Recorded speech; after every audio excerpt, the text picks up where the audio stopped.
नमस्कार दोस्तों, मैं अनुज कुमार आपके अपने YouTube चैनल जागरण अकेडमी पर स्वागत करता हूं। और दोस्तों, आज हम फिर से लेकर आए हैं टॉप 10 करंट अफेयर्स का ये सेशन। जितने भी हमारे नए साथी पहली बार जुड़ रहे हैं, प्लीज़ चैनल को सब्सक्राइब कीजिएगा और बेल आइकन को प्रेस कीजिएगा ताकि आपको लेटेस्ट अपडेट्स मिल सकें टाइमली। तो दोस्तों, सेशन शुरू करने से पहले एक नज़र डाल लेते हैं quote of the day. Each minute is a little thing and yet with respect to our personal productivity to manage the minute is the secret of success. एक मिनट भले ही छोटी सी बात हो, लेकिन फिर भी अगर हम पर्सनली प्रोडक्टिविटी की बात करें तो दोस्तों उस मिनट को मैनेज करना ही सफलता का रहस्य है। यानी कि हमें अपने कीमती समय को पहचानना चाहिए और हमेशा उसका सदुपयोग करना चाहिए। निश्चित ही सफलता आपके कदम चूमेगी। तो दोस्तों, इसी मोटिवेशन के साथ शुरू करते हैं आज के टॉप 10 करंट अफेयर्स का ये session. Question number 1, Benjamin Netanyahu को इजराइल के प्रधानमंत्री के लिए कितनी बार चुना गया है? ऑप्शन है हमारे पास ए चौथी बार, बी पाँचवीं बार, सी तीसरी बार और डी छठी बार। तो दोस्तों इसका सही आंसर होगा ऑप्शन बी पाँचवीं बार। दोस्तों उनको चुना गया है और ये उनका 5वां कार्यकाल है प्रधानमंत्री पद के लिए। तो दोस्तों आइए जानते हैं इससे जुड़े हुए कुछ इंपॉर्टेंट फैक्ट्स। दोस्तों बात करें बेंजामिन नेतन्याहू की, जो इजराइल के नेशनल इलेक्शन हुए थे उसमें उनको पूर्ण बहुमत नहीं मिला, लेकिन फिर भी उन्होंने अपने जो प्रतिद्वंदी थे पार्टनर बेनी गैट्स, तो दोस्तों उनके साथ समझौता किया और गठबंधन सरकार बनाई है उन्होंने 17 मई 2020 को। इसके लिए जनादेश साबित करने के लिए वहाँ के राष्ट्रपति रिवलिन ने दोस्तों उनको 2 सप्ताह का समय दिया था और जिसके तहत उन्होंने 17 मई 2000 को समझौता सरकार का गठन किया है। दोस्तों इस गठन के तहत एक डील हुई है। उस डील के अंतर्गत जो नेतन्याहू है वो 18 महीनों के लिए प्रधानमंत्री रहेंगे और इस दौरान जो उनके प्रतिद्वंदी हैं बेनी गैट्स, दोस्तों वो डिफेंस मिनिस्टर रहेंगे। 18 महीने के बाद दोस्तों ये अपने पद की अदला बदली कर लेंगे। इसी के साथ दोस्तों बात करते हैं इजराइल के जो प्रेसिडेंट हैं रेविन रिवलिन और प्राइम मिनिस्टर है दोस्तों बेंजामिन नेतन्याहू, जो कि 18 महीनों के लिए चुने गए हैं। कैपिटल है जेरूसलम और दोस्तों बात करें ऑफिशियल लैंग्वेज की, वो है हिब्रू और करेंसी है वहाँ की न्यू शेकेल। तो दोस्तों इसी के साथ चलते हैं नेक्स्ट क्वेश्चन की ओर। Question number 2, NRAI national restaurants association of India ने टेक प्लेटफॉर्म के निर्माण के लिए स्टार्टअप डैश के साथ एक करार किया है। ऑप्शन है हमारे पास ए डॉट पे, बी नेट पे, सी IBM और डी TCS। तो दोस्तों इसका सही आंसर होगा ऑप्शन ए डॉट पे। डॉट पे जो इनको एक टेक्निकल प्लेटफॉर्म प्रोवाइड कराएगा ताकि इनको आसानी हो ऑनलाइन बिलिंग सेटलमेंट्स में, और दोस्तों ऑनलाइन डाइनिंग की जो फैसिलिटीज़ है वो इनको प्रोवाइड कराया जा सके इनके द्वारा। तो दोस्तों आइए जानते हैं इससे जुड़े हुए कुछ इंपॉर्टेंट फैक्ट्स। दोस्तों बात करते हैं सबसे पहले NRAI की, national restaurants association of India की, जो कि फूड और बेवरेज इंडस्ट्री की जो अपेक्स बॉडी है भारत के अंदर। दोस्तों ये जो पार्टनरशिप की गई है डॉट पे के साथ, ये किसके तहत की गई है? ताकि जोमेटो और स्विगी के साथ ये अपना कंपटीशन बढ़ा सकें। और दोस्तों NRAI जो है 5 लाख से अधिक रेस्टोरेंट बिजनेसेस को रन करता है, रिप्रेजेंट करता है, और इसी के साथ ये डिफरेंट डिलीवरी और लॉजिस्टिक कंपनियों की तलाश में है। इसके साथ बात करें दोस्तों, इसी के साथ ये देख रहा है कि जो सोशल मीडिया प्लेटफॉर्म्स हैं उनको भी इसमें जोड़ा जाए, जैसे व्हाट्सएप, फेसबुक और इंस्टाग्राम, और ताकि इनकी जो फैसिलिटीज़ हैं वो आसानी से और सरलता से उपलब्ध कराई जा सकें अपने कस्टमर्स को। दोस्तों बात करें इसी के साथ प्रेसिडेंट जो हैं NRAI के, वो हैं रियाज अमलानी, और NRAI की जो स्थापना हुई थी वो हुई थी 1982 में। इसके मुख्यालय की बात करें वो दिल्ली में है। और इसी के साथ दोस्तों बात करते हैं डॉट पे की, जिसके जो मैनेजिंग डायरेक्टर हैं वो है शैलाज नाग, जो कि साथ ही साथ पेयू के को फाउंडर भी हैं। और डॉट पे की मुख्यालय की बात करें वो दोस्तों है गुड़गांव, हरियाणा में। तो दोस्तों इसी के साथ चलते हैं नेक्स्ट क्वेश्चन की ओर। क्वेश्चन नंबर 3, राष्ट्रीय प्रवासी सूचना प्रणाली नेशनल माइग्रेंट इन्फॉर्मेशन सिस्टम को डैश द्वारा विकसित किया गया है। ऑप्शन है हमारे पास A national informatics centre, B ministry of science and technology, C ministry of information and broadcasting और D national disaster management authority. तो दोस्तों इसका सही आंसर होगा option D national disaster management authority के द्वारा नेशनल माइग्रेंट इन्फॉर्मेशन सिस्टम को विकसित किया गया है। दोस्तों ये किससे जुड़ा हुआ है? जो प्रवासियों का आवागमन है उससे जुड़ा हुआ डेटा कलेक्ट करना इसका मुख्य कार्य है। तो आइए जानते हैं इससे जुड़े हुए कुछ इंपॉर्टेंट फैक्ट्स। दोस्तों ये एक ऑनलाइन डैशबोर्ड है जिसके द्वारा जितने भी जो प्रवासी हैं यानी कि माइग्रेंट्स हैं उनके जो आवागमन है उसका डेटा कलेक्ट किया जाएगा और जिससे स्टेट्स को ये सहायता होगी कि वो ये जान पाएँ कि कितने जो माइग्रेंट्स हैं वो अपने डेस्टिनेशन पर पहुंच चुके हैं और कितने उनके राज्य में आए हैं। इसी के साथ साथ दोस्तों बात करते हैं इंडिया डिजास्टर रेस्पॉन्स समिट की, जो 9 नवंबर 2017 को हुआ और ये किसके जॉइंट वेंचर में हुआ था। ये फेसबुक के साथ इन्होंने एक समिट आयोजित किया था और ऐसा करने वाला भारत पहला देश है जिसने फेसबुक के साथ डिजास्टर रेस्पॉन्स समिट आयोजित किया है। बात करते हैं दोस्तों नेशनल डिजास्टर मैनेजमेंट अथॉरिटी की। इसकी स्थापना हुई थी 30 मई 2005 में। इसका मुख्यालय है नई दिल्ली में और इसके चेयरमैन है प्रधानमंत्री श्री नरेंद्र मोदी जी।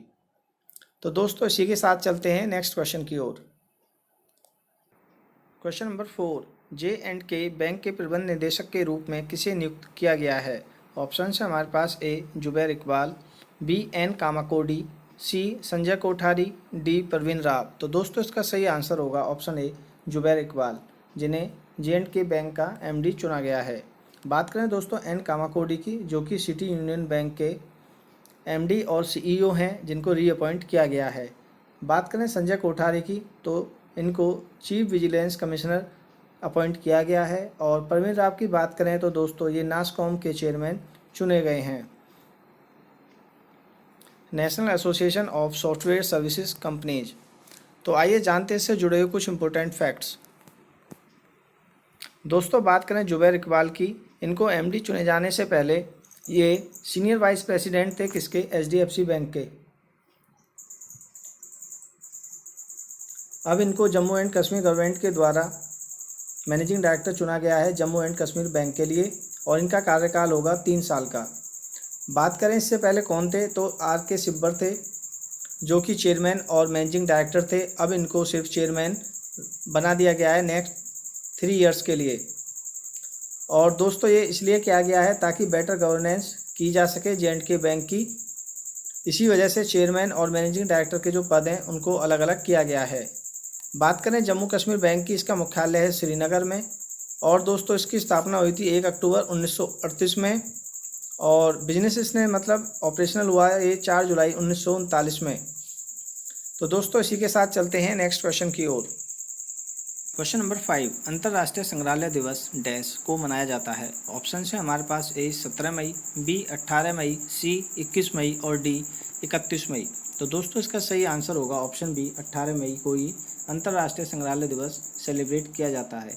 इसी के साथ दोस्तों इस दिन वर्ल्ड एड्स वैक्सीन डे भी सेलिब्रेट किया जाता है।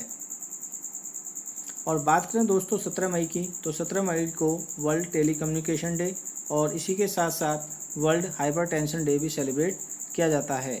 21 मई की बात करें तो दोस्तों 21 मई को national anti terrorism day celebrate किया जाता है, नेशनल एंटी टेररिज्म डे। और 31 मई की बात करें तो दोस्तों वर्ल्ड नो टोबैको डे या एंटी टोबैको डे सेलिब्रेट किया जाता है। तो आइए जानते हैं इससे जुड़े हुए कुछ और इम्पोर्टेंट फैक्ट्स।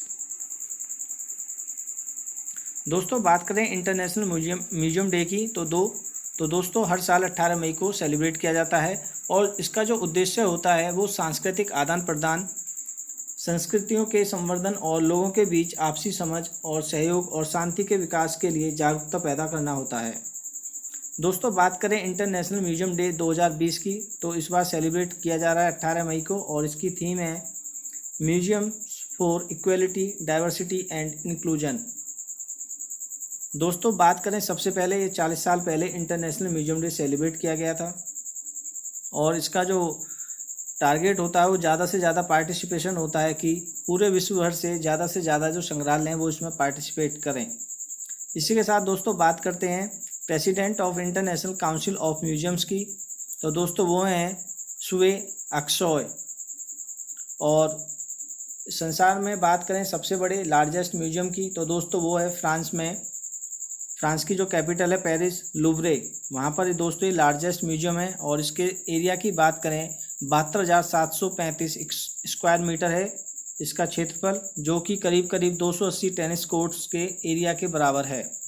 तो इसी के साथ दोस्तों चलते हैं नेक्स्ट क्वेश्चन की ओर। क्वेश्चन नंबर 6, वीडियो केवाईसी शुरू करने वाला पहला बैंक कौन सा बन गया है? ऑप्शन से हमारे पास है ICICI bank, B HDFC bank, C Axis bank और डी कोटक महिंद्रा बैंक। तो दोस्तों इसका सही आंसर होगा option D Kotak Mahindra bank, जो कि ऐसा पहला बैंक है जिसके द्वारा वीडियो केवाईसी शुरू की गई है। तो आइए जानते हैं इससे जुड़े हुए कुछ इंपॉर्टेंट फैक्ट्स। दोस्तों वीडियो केवाईसी के तहत जो डॉक्यूमेंट की वेरिफिकेशन है और जो सिग्नेचर हैं अब वो वीडियो कॉल के द्वारा ही पूरे कर दिए जाएंगे और दोस्तों किसी भी फिजिकल इंटरफेस की आवश्यकता अब नहीं होगी। दोस्तों इससे जुड़े हुए जो नॉर्म्स थे, जो डायरेक्टिव्स थे, उनको RBI के द्वारा उनमें कुछ संशोधन किया गया था 2 जनवरी 2020 में, ताकि जो वीडियो बेस्ड जो केवाईसी ऑप्शन हैं वो ग्राहकों के लिए उपलब्ध हो सके। दोस्तों इससे पहले एक कंपनी थी Ameo, जिसके द्वारा वीडियो केवाईसी से जो संबंधित जो पोर्टल था, जो टेक्नोलॉजी थी वो डेवलप की गई थी। कोटक महिंद्रा बैंक की बात करें दोस्तों, इसका मुख्यालय है मुंबई में और CEO हैं उदय कोटक और इसकी स्थापना हुई थी फरवरी 2003 में एज ए बैंक। जो कोटक महिंद्रा बैंक है जिसने अपने जो ऑपरेशनली सर्विसेज जो देनी स्टार्ट की थी वो फरवरी 2003 में। तो इसी के साथ दोस्तों चलते हैं नेक्स्ट क्वेश्चन की ओर। क्वेश्चन नंबर 7, हाल ही में ओपेक के गवर्नर हुसैन कजमपुर अर्देबिली का निधन हो गया है। वह ओपेक में किस देश के प्रतिनिधि थे? ऑप्शन से हमारे पास A Iran, B Iraq, C Saudi Arab और डी कुवैत। तो दोस्तों इसका सही आंसर होगा ऑप्शन ए ईरान। तो आइए जानते हैं इससे जुड़े हुए कुछ इंपॉर्टेंट फैक्ट्स। तो सबसे पहले बात करते हैं दोस्तों ओपेक की, organization of the petroleum exporting countries, जो कि 13 देशों का एक संगठन है जो पेट्रोल से संबंधित पॉलिसीज और रेगुलेटरी जारी करता है दोस्तों। और बात करें हुसैन कजमपुर अर्देबिली की, तो दोस्तों ये ओपेक में गवर्नर रहे करीब 20 सालों तक ईरान की तरफ से और रिप्रेजेंटेटिव हैं दोस्तों ये 2013 से। बात करें दोस्तों ओपेक की, तो इसकी स्थापना हुई थी 13 सितंबर 1960 में बगदाद इराक में और इसका मुख्यालय है वियना ऑस्ट्रिया में। मेंबर्स कंट्री जो हैं तो दोस्तों वो 13 हैं, Saudi Arab, Indonesia, Iran, Venezuela, Iraq, Nigeria, Libya, Kuwait, Saudi Arab Emirates, Algeria, Ecuador, Angola और गैबन। तो दोस्तों इसी के साथ चलते हैं नेक्स्ट क्वेश्चन की ओर। क्वेश्चन नंबर 8, रक्षा मंत्री राजनाथ सिंह द्वारा एक रक्षा परीक्षण अवसंरचना योजना डिफेंस टेस्टिंग इंफ्रास्ट्रक्चर स्कीम को मंजूरी दी गई है। इस पहल की लागत रुपए है। ऑप्शन से हमारे पास ए 500 करोड़, बी 550 करोड़, सी 400 करोड़ और डी 425 करोड़।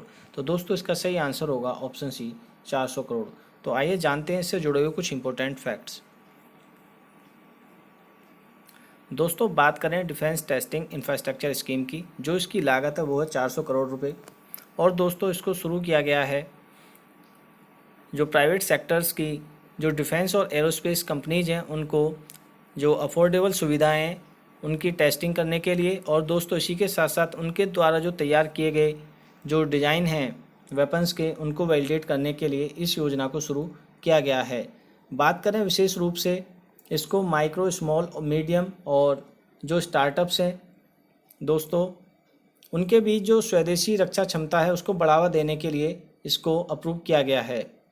इस स्कीम के तहत जो निजी क्षेत्र की यानी प्राइवेट सेक्टर्स की जो कंपनीज हैं उनको गवर्नमेंट एक्सपेंसेस पर फायर अलार्म्स, एम्यूनिशन, इलेक्ट्रॉनिक्स और जो रडार जैसी जो महंगी फैसिलिटीज़ हैं वहाँ तक उनको पहुँच प्राप्त होगी।